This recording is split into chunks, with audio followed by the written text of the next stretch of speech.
শেরকে লক্ষ্য করে কবি বলছে তুমি দাতা তুমি মালিক তুমি শাফায়াতের কান্ডারি সুবহানাল্লাহ। তুমি দাতা তুমি মালিক তুমি শাফায়াতের কান্ডারি তুমি দাতা তুমি মালিক তুমি শাফায়াতের কান্ডারি তাই তো তোমায় আল্লাহ তাআলা তাই তো তোমায় আল্লাহ তাআলা পাঠাইলেন রহমত করে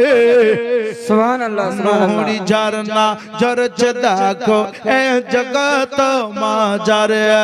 দয়ার নবী প্রেমের ছবি দয়ার নবী প্রেমের ছবি এলেন মা আমিনার কোলে নুরি ঝরনা ঝরছে দেখো এ জগত মাঝারে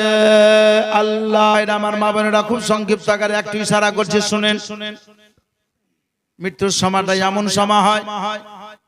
মা ফাতেমা জোহরা রাদিয়াল্লাহু তাআলা আনহা জগৎকে সবক দিয়েছিলেন ওগো জগতের মহিলারা শোনো তোমরাও দুনিয়া ছেড়ে চলে যাবা তোমাদের আব্বা যাবে মা যাবে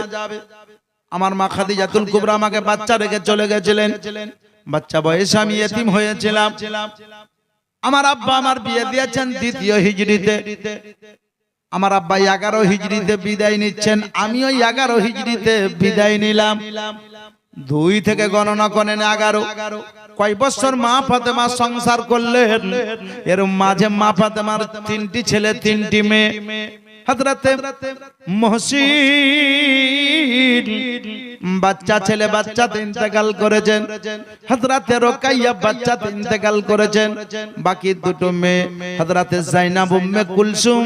মা ফাতেমা নিজের বোনের মিলনে বেটিদের নাম রেখেছিলেন মা ফাতেমা জোহরা রাদিয়াল্লাহু তাআলা আনহা বললেন হাসান ও হুসাইন রাদিয়াল্লাহু তাআলা আনহুমা এ বাচ্চা দুটো বেটি রেখে দিয়েছি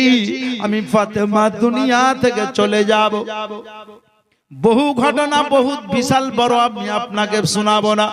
সংক্ষিপ্ত আকারে সারাংশটা একটু বলে দেয় দুনিয়ার মহিলা যখন দুনিয়া থেকে চলে যাবা পারলে নিজের ছেলেকে এইভাবে তালিম দিবা নামাজের যদি ওয়াক্ত হয় ছেলেদেরকে বাচ্চা থাকলে গোসল পানি করিয়ে দিয়ে পায়জামা পাঞ্জাবি